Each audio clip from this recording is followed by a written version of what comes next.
दोस्तों, कैसे हैं आप सब? आपका मेरे चैनल में स्वागत है। आज हम करेंगे बिहाइव बुक का थर्ड चैप्टर, जिसका नाम है द लिटिल गर्ल और इसको लिखा है कैथरीन मैन्सफील्ड ने। चैप्टर शुरू करने से पहले हम यहाँ सबसे पहले 2 क्वेश्चंस यहाँ दिए गए हैं, उनको जान लेते हैं कि उनमें है क्या। तो इसमें सबसे पहले पूछा जाता है, क्या आप अपने मॉम-डैड को अच्छे से जानते हैं पहले की तुलना में? जब आप बहुत छोटे थे, तो शायद आप उनसे कुछ प्रतिक्रियाओं के कारणों को समझ सकते होंगे। यानी कि जब वो गुस्सा करते थे या फिर कुछ चीज़ों की जो हम डिमांड करते हैं, उनको मना कर देते थे, तो उन चीज़ों को लेके जो हम उदास हो जाते थे, क्या हम अब वो चीज़ें समझ सकते हैं कि वो मना क्यों करते थे? क्योंकि हम छोटे थे, उन चीज़ों को नहीं समझ पाते थे कि वो हमारे लिए ठीक हैं या नहीं। या फिर जब वो हमें डाँटते थे, तो हम भी मन ही मन उनको बहुत गुस्सा कर रहे होते थे कि क्यों मुझे डाँटते रहते हैं। बहुत अजीब जिस नेगेटिव चीज़ें जो है हमारे मन में आती है जब हम छोटे थे। तो उन्हीं चीज़ों को लेकर यहाँ बोला गया है, क्वेश्चन पूछा गया है। तो बेसिकली इसका जो आंसर है सबका येस ही होगा, क्योंकि सबके साथ ऐसा ही होता है। क्योंकि हम छोटे होते हैं, हमें इतनी समझ नहीं होती। सेकंड इसमें बोला गया है कि ये जो स्टोरी है एक छोटी-सी लड़की के बारे में है कि किस तरीके से उसकी जो फीलिंग्स हैं अपने डैड को लेकर, डर जो रहता है वो कैसे समझदारी में बदल जाता है। तो ये हर एक के साथ ऐसा होता है। ईज़ी वे में समझें तो ऐसे कह सकते हैं कि छोटे जो बच्चे की समझ है वो इतनी समझदार नहीं होते हैं कि वो अपना अच्छा या बुरा समझ सकें। और जो पेरेंट्स होते हैं उनको किस तरीके से एग्री करना है और किस चीज़ को रिफ्यूज़ करना है दिलाने से या जो भी चीज़ें हों, वो उन पे डिपेंड करता है। कुछ बच्चे जो हैं बड़ी ईज़ी तरीके से मान जाते हैं, कुछ बच्चे बड़े ढीठ होते हैं, शरारती होते हैं। तो सब बच्चों की अपनी अलग-अलग सोच है और उनकी जो फीलिंग्स हैं वो सब अलग हैं। इस चैप्टर में हम पढ़ेंगे कि किस तरीके से एक छोटी-सी लड़की जिसका नाम है केज़िया, वो अपने डैड से कितनी डरी हुई रहती है और हमेशा जब भी उससे कोई क्वेश्चन किया जाता है, उसके डैड उससे जब भी कोई क्वेश्चन करते हैं, तो वो स्टैमर होके यानी कि हमेशा हकला के उसका आंसर देके क्लियर नहीं बोल पाती। और वो अपने जो ग्रैंड माँ हैं उनसे कहती है कि गॉड ने फादर को क्यों बनाया है। और लास्ट में किस तरीके से उसकी ये स्टेटमेंट जो है चेंज हो जाती है, वो कहती है कि आई लव यू पापा। उसकी जो दिल में फीलिंग होती है उसको बयां तो नहीं कर पाती, लेकिन बस अपने डैड से लास्ट में यही कहती है कि आपका जो दिल है वो बहुत बड़ा है। चलिए शुरू करते हैं चैप्टर। अब यहाँ बात हो रही है केज़िया की, तो अभी तक उसका नाम जो है यहाँ बोला नहीं जाता, सिर्फ लिटिल गर्ल करके एक छोटी-सी लड़की कह के ही बात की जाती है। तो शुरुआत होती है कि किस तरीके से वो जो लड़की जब सोती है, तो उसके डैड जो है ऑफ़िस जाने से पहले उसे किस करते हैं उसके माथे पर और फिर जो केज़िया है, यानी जो लिटिल गर्ल है, वो अपने फादर को बोलती है गुड बाय फादर। और जो गर्ल है वो बहुत ज़्यादा अपने डैड से बातचीत नहीं करती, वो हमेशा डरी हुई रहती है और वो सोचती है कि अपने फादर से दूर रहना ही सही होगा। और जब उसके डैड ऑफ़िस के लिए जाते हैं, अपनी गाड़ी में बैठते हैं, तो गाड़ी की आवाज़ जब तक जाती हुई धीमी नहीं हो जाती, तब तक वो अपने रूम से उतर के नीचे नहीं आती थी। और उसे जब वो आवाज़ धीरे-धीरे बहुत कम हो जाती, तो वो बहुत ज़्यादा खुश हो जाती है। यानी उसको लगता है कि उसके डैड अब जो है ऑफ़िस जा चुके हैं। जब शाम को उसके डैड घर आ जाते थे, तो वो सीढ़ियों के पास ही खड़ी रहती और उनकी जो ऊँची आवाज़ गूंज रही होती थी हॉल में, उसको सुन रही होती थी। वो कहते थे कि मेरी चाय ड्राइंग रूम में ले आओ, क्या अभी तक अखबार नहीं आया? वो अपनी मॉम से, यानी कि उसके फादर अपनी मॉम से, केज़िया की ग्रैंड माँ से कह रहे होते थे कि माँ, बाहर जाके देखो अखबार आया कि नहीं? मेरी चप्पलें लेके आओ। और अब जो है केज़िया की मॉम जो है उससे बोलती हैं कि तुम बहुत अच्छी लड़की हो, तो अपने डैड के जूते उतारो। और वो जो लड़की है बहुत धीरे-धीरे सीढ़ियों से उतरती और धीरे-धीरे हॉल के पार जो है जाती और ड्राइंग रूम का दरवाज़ा जो है धकेल कर खोलती थी। केज़िया के फादर जो है बोलते हैं, केज़िया जल्दी करो, इन बूट को बाहर लेके जाओ, क्या तुम आज अच्छी बच्ची बनी? तो जो केज़िया है वो कहती है, मैं नहीं जानती, मतलब ये वर्ड भी वो रुक-रुक के बोल रही होती है। तो उसके डैड कहते हैं, तुम नहीं जानती? तुम अगर इस तरीके से रुक-रुक के बोलोगी, तो तुम्हारी माँ तुम्हें डॉक्टर के पास लेके जाएगी। तो केज़िया जो है नॉर्मली सब लोगों से आराम से बात करती थी, वो स्टैमर नहीं करती थी। लेकिन जब भी वो अपने डैड से बात करती थी, तो उसे शब्दों को बोलने में बहुत परेशानी होती थी। वो सही ढंग से बात नहीं कर पाती थी अपने डैड से। केज़िया के जो डैड है फिर कहते हैं कि ये क्या मामला है? तुम इतनी घबराई हुई क्यों दिखाई देती हो? केज़िया से ये चीज़ें वो बोल रहे होते हैं उसके डैड। फिर वो कहते हैं केज़िया की मॉम से कि मैं चाहता हूँ कि तुम इसे सही से बोलना सिखाओ, वरना ये लड़की जो है आत्महत्या करने के निकट दिखाई दे रही है मुझे। भी कह सकते हैं कि केज़िया के फादर का जो केज़िया को देखने का नज़रिया है वो थोड़ा अलग है। वो सोचते हैं कि केज़िया का जो बिहेवियर है अगर ऐसा ही रहा तो एक दिन ये आत्महत्या कर लेगी। फिर वो केज़िया से कहते हैं कि मेरी चाय का जो कप है उसे आराम से फेस पर वापस रख दो। फिर वो कहती है, केज़िया जो अपने मन ही मन सोच रही होती है कि उसके जो फ़ादर हैं, इतने बड़े हैं, यानी एक जायंट की तरह हैं कि उनके हाथ और उनकी गर्दन और मेन जो है उनका मुँह, जब वो यॉर्निंग करते हैं, जम्याई लेते हैं, तब उनका मुँह जो है देखकर ऐसा लगता है मानो कोई जायंट हो। और फिर क्या होता है कि संडे की जब भी दोपहर होती है तो उसकी दादी माँ, यानी केज़िया की जो दादी माँ है, वो उसे नीचे भेजती हैं ड्राइंग रूम में और कहती हैं, जाओ और अपने मॉम डैड से मीठी-मीठी बातें करो। पर वो छोटी-सी लड़की हमेशा जब भी नीचे जाती है तो देखती है कि उसकी मॉम जो है कुछ ना कुछ पढ़ रही होती हैं और उसके डैड सोफ़े पर पसरे हुए होते हैं। और वो देखती है कि उनके डैड के मुँह पे, यानी उसके डैड के फेस पर जो है रुमाल ढका होता है और उनकी टाँगें जो है गद्दी पर पड़ी हुई होती हैं और वो गहरे नींद में खर्राटे लेर के सो रहे होते हैं। फिर केज़िया जो है एक स्टूल पर बैठ जाती है और अपने फ़ादर का जगने का बहुत ही गंभीरता से इंतज़ार कर रही होती है, यानी कि बहुत ही सीरियस होकर उनका वेट कर रही होती है कि अब डैड उठेंगे। अब जैसे ही डैड उठते हैं, हाथ पैरों को फैलाते हैं, जैसे अंगड़ाई लेते हैं, फिर पूछते हैं कि टाइम क्या हुआ, और फिर जो बच्ची की तरफ हैं देखते हैं, यानी केज़िया की तरफ उसके फ़ादर उसको देखते हैं। और जो केज़िया का फेस है उस समय ऐसा लग रहा होता है कि वो बहुत ज़्यादा भूखी प्यासी है। तो उसके डैड कहते हैं, इस तरीके से भूखी प्यासी मत दिखाई दो केज़िया, तुम तो एक छोटे से ब्राउन आउल की तरह दिख रही हो। तो जो केज़िया है वो इन सब चीज़ों को फ़ेस कर रही होती है। उसको मतलब कि उसके डैड जो हैं ऐसे बोलते हैं। अब वो क्या होता है कि 1 वीक बाद उसके डैड का बर्थडे होता है। तो उसकी जो ग्रैंड माँ है केज़िया की, वो केज़िया को बोलती हैं, केज़िया उस दिन घर पे ही होती है क्योंकि उसे सर्दी-जुकाम हुआ हुआ होता है, तो इसलिए वो छुट्टी कर लेती है स्कूल की और वो उस समय घर पे होती है। तो उसकी जो दादी हैं वो कहती हैं कि तुम्हारे डैड का नेक्स्ट वीक जो है बर्थडे है, तो तुम उनके लिए कुछ गिफ्ट रेडी करो। तो वो क्या करते हैं, उसकी ग्रैंड माँ उसे बताती हैं केज़िया को कि तुम एक येलो रेशमी कपड़े से उनके लिए पिन कुशन बनाओ और उन्हें गिफ्ट कर देना।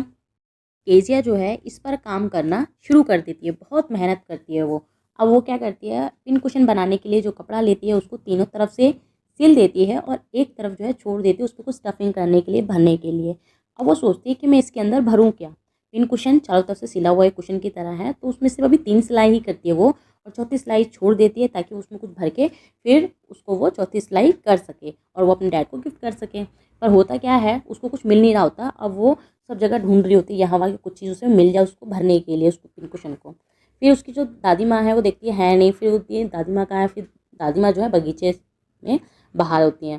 फिर वो ढूँढते-ढूँढते यहाँ-वहाँ अपनी मॉम के कमरे में चली जाती है, बेडरूम में चली जाती है। बेडरूम के साथ में एक मेज़ रखी होती है, उस पे पड़े होते हैं सुंदर से पेपर। अब वो क्या करती है, उन पन्नों को उठा लेती है, उन पेजेज़ को उठाकर इकट्ठा करके उन्हें छोटे-छोटे टुकड़ों में करके उस कुशन के अंदर फिल कर देती है और चौथी सिलाई भी वो लगा देती है। अब क्या होता है, रात में घर में बहुत शोर-शराबा हो रहा होता है। उसके डैड चिल्ला रहे होते हैं। अब बाद में पता चलता है कि पोर्ट अथॉरिटी के कुछ पेपर्स हैं जो मिस हो गए हैं, वो भाषण होता है, उनका स्पीच होती है, वो खो गई होती है। अब पूरे कमरों में तलाशी ली जाती है, नौकरों से पूछा जाता है, सब जगह जो है उन पेपर्स को तलाश किया जाता है, पर वो पेपर कहीं नहीं मिलते। अब आखिरकार केज़िया की जो मॉम है, केज़िया के कमरे में आती हैं और केज़िया से पूछती हैं कि मेरे थॉट से, मतलब मेरे विचार से मुझे लगता है कि तुमने उस कमरे में से मेज़ पर जो पेपर रखे थे उनको नहीं देखा होगा। तो वो जो केज़िया वो कहती है, अरे हाँ, अ, मैंने उन पेपर्स को अपने काम में ले लिया, यानी कि उनको वो फाड़ चुकी है। अब उसकी मॉम जो है बहुत ज़्यादा उस पे चिल्लाती हैं और कहती हैं, इसी वक़्त तुम डाइनिंग रूम में आओ।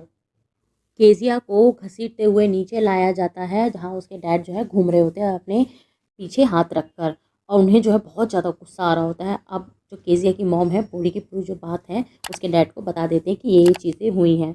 अब उसके डैड उसे बहुत ज़्यादा घूर के देखते हैं और उससे पूछते हैं, ये शैतानी क्या तुमने की है? तो केज़िया कहती है, मतलब रुक-रुक के वो बोल रही है अपने डैड से धीरे से कि मैंने नहीं किया। वो बहुत ये चीज़ ना बहुत स्लो बोल रही होती है, उसके डैड को सुनाई नहीं देता। अब केज़िया की जो मॉम है उससे उसके डैड कहते हैं कि जाओ इसे ऊपर लेके जाओ और इसे सुला दो और इसे कमरे से वो पिन कुशन भी लेके आओ। केज़िया को उसके रूम में छोड़ दिया जाता है, वहाँ लेटकर वो रो रही होती है। उसी बीच केज़िया के फ़ादर उसके रूम में आते हैं अपने हाथ में एक छड़ी लेकर और कहते हैं कि मैं तुम्हें इस शैतानी के लिए दंड दूँगा, ये सज़ा दूँगा। वे बोलते हैं और वो कहते हैं कि नहीं, नहीं। वो थोड़ा-सा चीखती है और बिस्तर के अंदर घुसने की कोशिश करती है, यानी अपने ऊपर चद्दर डाल लेती है, पर उसके पापा जो हैं उसके ऊपर से चद्दर हटा देते हैं और कहते हैं अपने हाथों को आगे लाओ। अब उसके हाथ जो हैं छोटे-छोटे हाथ होते हैं, जैसे ही अपने डैड के सामने करती है और बोलती भी है कि मैंने जो है पेजेस नहीं फाड़े, वो मैं आपके लिए गिफ्ट रेडी कर रही थी। पर उसके डैड नहीं सुनते और उसके हाथों में छड़ी लगा देते हैं। केसिया के डैड उसे कहते हैं कि जो भी चीज़ तुम्हारे काम की नहीं है, उसे तुम्हें छूने की कोई ज़रूरत नहीं है। कुछ घंटों के बाद उसकी दादी माँ केसिया के रूम में आती हैं और केसिया को अपनी शॉल में लपेट लेती हैं, फिर उसे रॉकिंग चेयर पर अपने साथ झुलाती हैं और जो केसिया है अपनी दादी माँ के बिल्कुल एकदम बॉडी से चिपक जाती है और अपनी दादी माँ से वो पूछती है कि गॉड ने पापा को क्यों बनाया। केसिया की दादी उससे कहती हैं, ये लो साफ रुमाल और अपनी नाक को साफ कर लो और सो जाओ, सुबह तक तुम सब भूल जाओगी। मैंने तुम्हारे डैडी को बहुत समझाने की कोशिश की पर वो नहीं माने और वो इतने नाराज़ थे कि कुछ भी सुनने के लिए राज़ी ही नहीं हुए। पर बच्ची जो है ये सब चीज़ें नहीं भूल सकी और अगली बार यानी जब भी वो अपने डैड को देखती थी तो जल्दी से अपने हाथों को पीछे कर लिया करती थी और उसके गाल यानी उसका जो फेस है वो डर के मारे लाल हो जाता था। मैकडॉनल्ड फैमिली उनके पड़ोस में ही रहा करती थी। उनके 5 बच्चे थे यानी कि केसिया के घर के साथ में ही मैकडॉनल्ड की फैमिली रहा करती थी और उनके यहाँ 5 बच्चे थे और वो देखती है दीवार के यहाँ एक छोटा-सा छेद होता है, वो छोटी-सी लड़की यानी केज़िया उनको खेलते हुए देख रही होती है और वो क्या खेल रहे होते हैं टैग यानी कि छुआ-छूत खेल रहे होते हैं, पकड़म-पकड़ाई भी बोल सकते हैं। तो ये बच्चे खेल रहे होते हैं अपने फादर के साथ, तो वो देखती है कि एक छोटी जो लड़की है जिसका नाम है माओ, वो अपने फादर के कंधों पर है और 2 छोटी लड़कियाँ उनकी कोट की जेब से लटकी हुई हैं और वो यानी मैकडॉनल्ड जो हैं वो फूलों की क्यारियों के चारों तरफ दौड़ते हुए चक्कर काट रहे हैं और खूब हंस रहे हैं और दूसरी तरफ लड़के हैं क्या करते हैं मैकडॉनल्ड की तरफ पानी का पाइप घुमा देते हैं और मैकडॉनल्ड उन्हें पकड़ने की कोशिश करते हैं और वो बच्चे और जो मैकडॉनल्ड है वो पूरे समय हंसते हुए रहते हैं।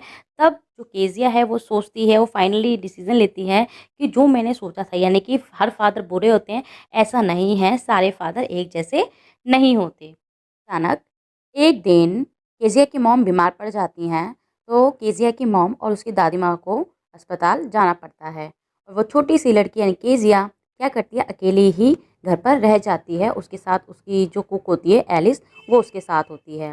दिन के समय तो कोई प्रॉब्लम नहीं होती, सब कुछ ठीक-ठाक रहता है। पर जैसे ही एलिस उसे बिस्तर पर लिटाती है, यानी शाम के समय जब उसे बिस्तर पर लिटाती है एलिस, तो क्या होता है कि जो केजिया है, वो डर जाती है। अब केजिया जो है अपनी जो कुक है उससे पूछती है, अगर मुझे कोई बुरा सपना आया तो मैं क्या करूँगी? मुझे अक्सर डरावने सपने आते रहते हैं, फिर दादी माँ मुझे अपने बिस्तर पर ले जाती हैं। मुझे अंधेरे से बहुत डर लगता है, मुझे नींद नहीं आती अंधेरे में और अजीब-सी आवाज़ें सुनाई देती हैं। अब इस पर एलिस क्या कहती है, तुम सो जाओ और उसकी सॉक्सेस को उतार देती है और एलिस केजिया से कहती है कि तुम चीखना मत वरना पापा जाग जाएँगे। अब केजिया सो जाती है पर उसे एक पुराना सपना है जो बहुत बुरा है जो कि अक्सर उसे आता रहता है।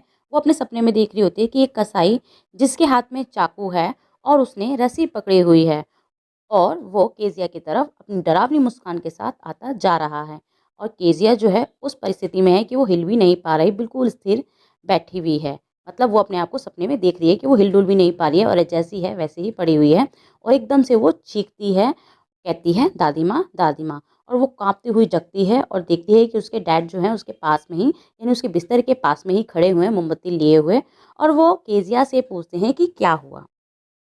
केजिया आधी नींद में होती है और बहुत डरी हुई होती है और वो बहुत तेज़-तेज़ चिल्ला रही होती है कि एक कसाई, चाकू, फिर कहती है कि मुझे दादी माँ चाहिए और डैड जो हैं वहीं खड़े होते हैं, मोमबत्ती को फूँक मारते हैं और झुकते हैं और जो केजिया है उसको अपनी बाहों में उठा लेते हैं और अपने बेडरूम में आ जाते हैं। और क्या होता है उनके बेडरूम में, उनके बिस्तर पर एक न्यूज़पेपर पड़ा हुआ होता है, एक आधी पी गई सिगार लैंप के पास पड़ी हुई होती है। अब वो क्या करते हैं न्यूज़पेपर को अलग रख देते हैं, सिगार को जो आधी जली हुई होती है उसको अंगीठी में फेंक देते हैं और खुद भी केज़िया के साथ उस पलंग पर सो जाते हैं। पर जो केज़िया है अभी भी आधी नींद में है और उसे कसाई की जो डरावनी मुस्कान है अभी भी चारों तरफ दिखाई दे रही है। अब केज़िया क्या करती है अपने डैड के पास और ज़्यादा निकट खिसक जाती है, मतलब उनके पास और ज़्यादा चली जाती है और उनकी बाहों के नीचे अपना सिर छुपा लेती है, उनकी कमीज़ को कसकर पकड़ लेती है। मतलब उसकी जो कंडीशन है वो बहुत डरी हुई है, उसको लगता है कि कोई भी मुझसे पकड़ लूँ, दूर ना जाए वो मुझसे ताकि जो कसाई है, उसकी डरावनी मुस्कान जो है, जो उसको अभी भी जो हाफ ड्रीम है वो उसको आ रहा है, वो चीज़ें जो है वो भूल सके। फिर क्या होता है केज़िया को अंधेरे से डर नहीं लगता है और वो वहीं लेटी रहती है। अब उसके डैड कहते हैं कि अगर तुम्हें ठंड लग रही है तो अपनी टांगों को मेरी टांगों से रगड़ लो। केजिया के डैड इतने थके हुए होते हैं कि केजिया से पहले ही सो जाते हैं। और ये सब चीज़ देखकर केजिया के अंदर एक अजीब सा भाव आता है। वो अजीब सी फीलिंग फील कर रही होती है कि किस तरीके से मैं डैड को सोच रही थी और डैड कितने अलग हैं। वो कहते हैं कि बेचारे पापा कितने इतने बड़े नहीं हैं जितने कि मैं सोचती हूँ, और उनकी कोई देखभाल करने वाला भी नहीं है, और वो दादी माँ की तुलना में ज़्यादा सख्त हैं, यानी कठोर हैं। पर ये चीज़ भी अच्छी है, मीन्स कि मैं जितना बुरा समझती थी अपने फादर को, वो उतने बुरे नहीं हैं, और उनका जो मेरे प्रति रूडपन है यानी कठोरता है वो ठीक है। फिर वो कहती है कि पापा इतने थक जाते हैं कि वो मिस्टर मैकडॉनल्ड की तरह नहीं बन सकते, यानी उनकी तरह वो नहीं खेल सकते। और मैंने भी तो उनकी जो स्पीच थी, इम्पोर्टेंट स्पीच, वो फाड़ दी थी। केज़िया थोड़ा-सा हिलती है और लंबी-सी साँस लेती है। फिर इतने में उसके फ़ादर पूछते हैं कि क्या हुआ, फिर से कोई डरावना सपना आया? तो वो कहती है, नहीं डैडी, मेरा सिर आपके दिल के पास है, मैं इसे चलते हुए सुन सकती हूँ। डियर फ़ादर, आपका दिल कितना बड़ा है? वो सिर्फ़ इतना अपने डैडी से कहती है। मीन्स एट लास्ट में चैप्टर के केज़िया यही कहना चाहती है कि आप कितने अच्छे हो अपने फ़ादर के लिए। और हमने जब देखा चैप्टर की शुरुआत में किस तरीके से केज़िया अपने डैड को एक जायंट की तरह देखती है, बहुत सारी चीज़ें जो हैं उसको अपने डैड की पसंद नहीं आती, पर लास्ट में वो अपने डैड को लेकर जो उसकी थिंकिंग होती है वो बिल्कुल चेंज हो जाती है। मीन्स कि वो इतने जो रूड थे वो वैसे नहीं हैं जैसा कि वो दिखते हैं। उनका दिल वाकई में बहुत बड़ा है, यानी कि उनमें भी प्यार है, वो भी अपने बच्चों से प्यार करते हैं।